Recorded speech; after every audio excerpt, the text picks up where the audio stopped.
Hello दोस्तों, आप सभी का स्वागत है एनीमे की इस दुनिया में। तो इस एपिसोड की स्टार्टिंग में एक आदमी आकर किंग को खबर देता है कि हमारे फोर्सेस डिमोनिक कॉन्टिनेंट में जाने के लिए तैयार हैं। तो किंग कहते हैं कि उन्हें अभी के अभी भेज दो। तभी उनका एक एम्प्लॉय कहता है कि अभी अगर फिर से वॉर होता है तो हमारे देश का क्या होगा। जिस पर किंग कहते हैं कि सेट्सुओ भी वहाँ पहुँचने ही वाला होगा, वो संभाल लेगा। इसके बाद हम डिमोनिक कॉन्टिनेंट देखते हैं जहाँ सेट्सु ऊपर से यूही के सामने आता है। उसको देखकर यूही काफी ज्यादा खुश हो जाती है और उसके ऊपर कूद पड़ती है। तो यूकी उससे कहता है, अरे अभी थोड़ा शांत हो जाओ, ये सब हम बंद कमरे में करेंगे। तो यूही उससे माफी मांगकर कहती है कि मुझे माफ कर देना, मैं खुद को कंट्रोल ही नहीं कर पाई। और इतना कहकर वो एक चेयर बन जाती है और उसे ऐसा करने के लिए एल्का ने कहा होता है। तो यूकी उसके पास जाकर कहता है कि मुझे एक और एल्का नहीं चाहिए, इसलिए तुम्हें ये करने की कोई जरूरत नहीं है। और इसके बाद वो सभी को पीछे हटने के लिए कहता है, क्योंकि अपोजिट साइड में खड़ा आदमी जिसे हम मास्क कहकर पुकारेंगे, वो यूकी से कहता है कि मैं तुम्हारे साथ दोबारा फाइट करने का वेट कर रहा था। तो यूकी उसे देखकर कहता है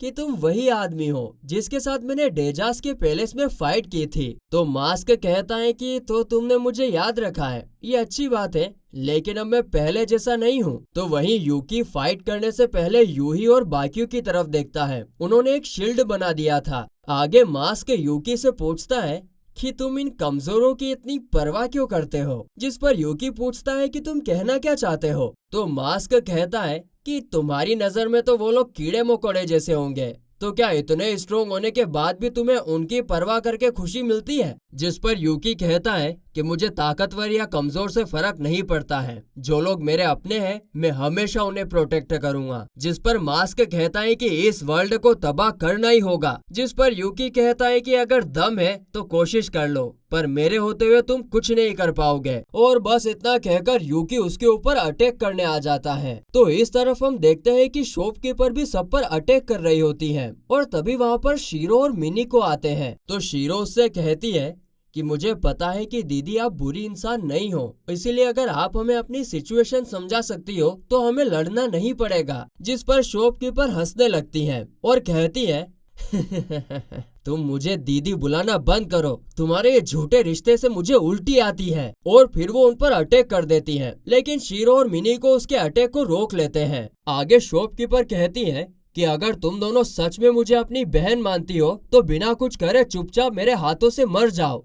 और अब बाप रे, ये क्या बात है। तभी मिनी को आगे आकर कहती है कि मैं अपनी बहन को कुछ भी नहीं होने दूंगी, चाहे इसके लिए तुम्हें मारना ही क्यों ना पड़े। तो यहाँ पर शीरो भी कहती है कि मैं भी बड़ी बहन होने के नाते मिनिको को प्रोटेक्ट करूंगी। जिसे सुनकर शॉपकीपर कहती है कि अगर ऐसी ही बात है तो मैं तुम दोनों को ही मार दूंगी। और बस इतना कहकर वो उन दोनों पर अटैक कर देती है, जिससे इन दोनों को चोट आ जाती है। अब मिनिको को इंजर्ड देखकर शीरो शॉपकीपर के पैरों पर अटैक करके उसे नीचे गिरा देती है। और तभी मिनिको भी उसके ऊपर अटैक करके उसे हरा देती है। लेकिन खेल अभी खत्म हुआ नहीं था। शॉपकीपर फिर से होश में आकर मिनिको को अपने मैजिक से पकड़ लेती है। और फिर जब वो खड़ी होती है तो उसके पीछे 4-4 हाथ निकल जाते हैं। और उसके बाद वो शीरो पर भी एक अटैक करती है। तो शीरो भी वहाँ पर इंजर्ड हो जाती है। और फिर वो कहती है कि मुझे तुम दोनों बहनों का प्यार हजम नहीं हो रहा है, इसीलिए मैं तुम दोनों को एक साथ ही ऊपर पहुंचा दूंगी। और इतना कहकर वो एक काफी पावरफुल मैजिक यूज करती है, जिससे उसकी पावर कई गुना ज्यादा बढ़ जाती है। और अब इतनी पावर के साथ वो शीरो पर अटैक करती है, मगर शीरो वहाँ से बचकर निकल जाती है। लेकिन तभी शॉपकीपर पीछे से एक और अटैक करती है, जिससे शीरो बच नहीं पाती है और नीचे गिर जाती है। पर वो दोबारा से खड़ी हो जाती है और मिनिको के पास जाकर कोई स्पेल एक्टिवेट करती है। अब इसके कारण उन दोनों की बॉडी मर्ज हो जाती है, यानी कि उनकी पावर अब डबल हो चुकी थी। और यह देखकर शॉपकीपर कहती है कि तुम दोनों एक बन गए तो क्या हुआ,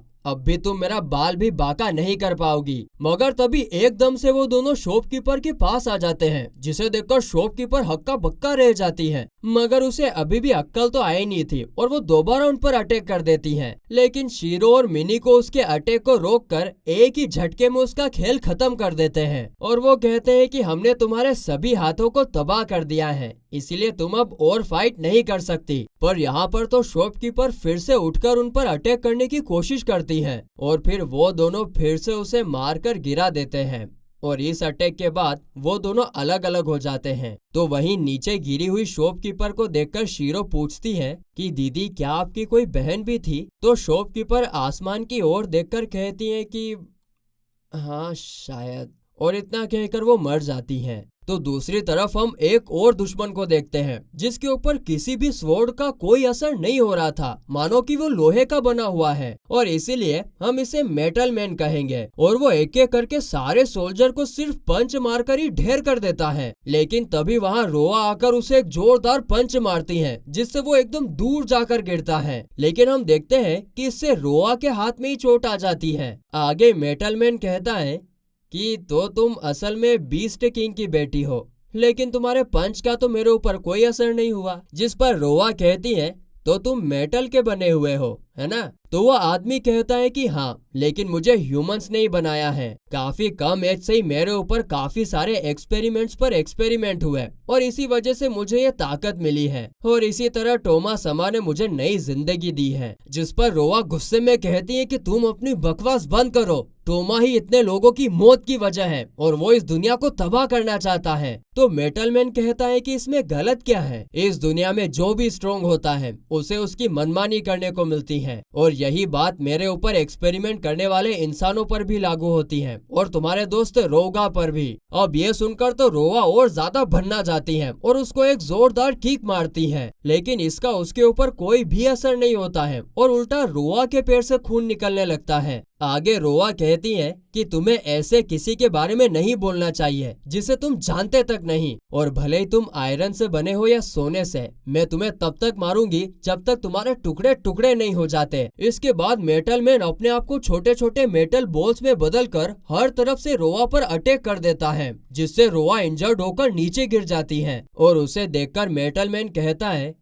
कि इस दुनिया में प्राइड होने से कुछ फर्क नहीं पड़ता, और इतना कहकर वो वहाँ से जाने लगता है। लेकिन तभी पीछे से रोआ फिर से खड़ी हो जाती है और कहती है कि इस दुनिया में प्राइड से बढ़कर कुछ नहीं है। और तभी उसकी बॉडी में से एक रोशनी आने लगती है जिससे वो काफी ज्यादा पावरफुल बन जाती है। वो इतनी पावरफुल बन गई थी कि मेटल मैन के मेटल बॉल्स का भी उसके ऊपर कोई असर नहीं हो रहा था। इसके बाद रोआ उसके पास जाकर उसे एक जोर से पंच मारती है जिससे उसके मुंह से खून निकल जाता है। आगे मेटल मैन मन में सोचता है कि मैंने इसके बारे में कहानियों में सुना था कि जब भी बीस्ट किंग की ब्लड लाइन में से किसी को भी जान का खतरा होता है तब वो अपनी लाइफ एनर्जी का इस्तेमाल करके दुश्मनों पर हमला करते हैं। लगता है कि ये भी वही है और इसीलिए वो एक स्पेशल मैजिक का यूज करता है और अब उसकी बॉडी एकदम पर्पल कलर की बन जाती है। पर तभी रोआ उसके ऊपर कूदकर उसे बार बार मारने लगती है, पर अब इसका उसके ऊपर कोई असर नहीं हो रहा था। लेकिन यहाँ पर रोआ हार नहीं मानती है और वो बार बार उसे मारने लगती है और थोड़ी देर बाद ही उसकी बॉडी असली में टूटने लगती है। अब ये देखकर मेटल मैन अपनी बॉडी में से नुकीले हथियार बनाकर रोआ के आर पार कर देता है, लेकिन रोआ इसके बाद भी नहीं रुकती है, वो उसे मारने लगती है और फिर आखिर में वो उसकी बॉडी पर एक पंच मारकर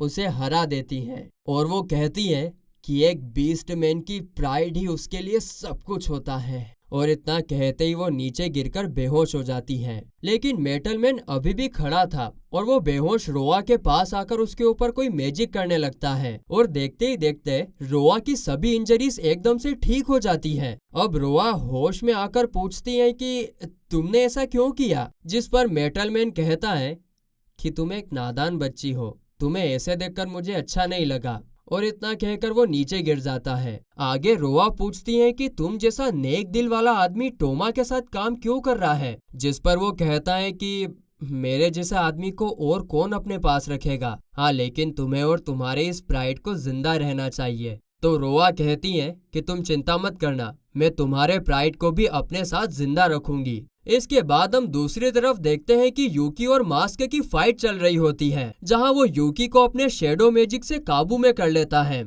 और कहता है कि तुमने मेरा ध्यान भटकाकर काफी बड़ी गलती कर दी। और फिर वो यूकी पर अटैक करके उसे मारने के लिए आगे बढ़ता है, पर यूकी उसके शेडो मैजिक से निकलकर उसके अटैक को रोक लेता है। और फिर वो कहता है कि अभी तक तुम्हें समझ में आ जाना चाहिए था कि तुम मुझे नहीं हरा पाओगे। जिस पर मास्क जोर जोर से हंसने लगता है और कहता है कि मैं भी इस लड़ाई में अपनी जान कुर्बान कर दूंगा। और इतना कहकर वो भी अपना स्पेशल मैजिक कर देता है जिससे उसके ऊपर एक आर्मर आ जाता है। आगे जब यूकी उसके आर्मर पर जोर से अटैक करता है तो उसे कुछ भी नहीं हो रहा था क्योंकि वो आर्मर सारी एनर्जी अपने अंदर एब्जॉर्ब कर ले रहा था। तो फिर यूकी ये देखकर अपने स्वॉर्ड से उसके ऊपर एक स्पेशल स्लैश अटैक करता है जिसके कारण उसके आर्मर के टुकड़े टुकड़े हो जाते हैं। यहाँ पर यूकी ये भी कहता है कि ज्यादा मूव मत करो वरना मर जाओगे, जिस पर वो आदमी कहता है कि मेरे लिए मौत कोई बड़ी बात नहीं है और तुम रोशनी में रहते हो इसीलिए तुम्हें कोई आइडिया नहीं है, मगर हमें सिर्फ लड़ने के लिए ही बनाया गया था और उसके बिना हमारा कोई वजूद नहीं है और इसीलिए हम इस वर्ल्ड को खत्म करने के लिए कुछ भी करेंगे। और इतना कहकर वो फिर से यूकी की तरफ भागकर अटैक कर देता है। तो यूकी उस पर एक आखिरी अटैक करके